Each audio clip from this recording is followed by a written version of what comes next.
Okay, so this ESL is on the column still. It's a bad one. The motor is jammed, but the board on the inside is still working, and I know that because I've got software that tells me so. When you read it, it says the ESL is unlocked, normal status. So it means that the NEC chip in the board is unlocked, but the actual mechanical lock is locked. That's why I can't get it out. Even if I take this nut off and try to depress this to get it out of the column, it does not depress.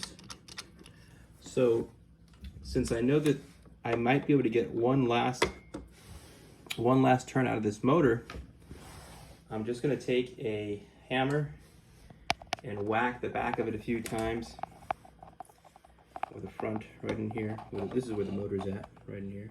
Okay. And let's see if we can get it to open up.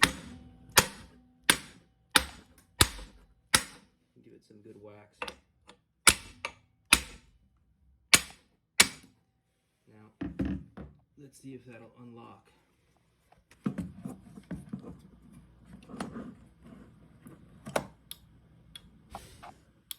Nope, hasn't unlocked yet. You can hear it's trying to unlock. I think I just heard it. There we go, it unlocked.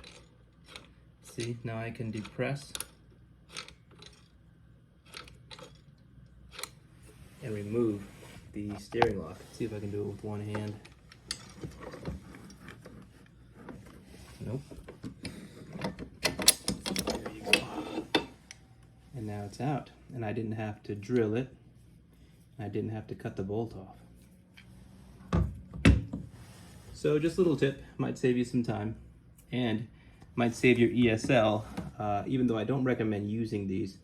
Again, even though you replace the motor, the motors that you replace them with are from China, and those last about a year. 1 to 3 years they can last, and then it's going to go out again. So I recommend replacing it with an electronic emulator. One of these. That's what this one's getting. This one's already programmed. Going to put it right back in this spot and reinstall this into the client's car, and they're not going to have this issue anymore. I put a lifetime warranty on these emulators because I know they're reliable. Okay, that's it for today.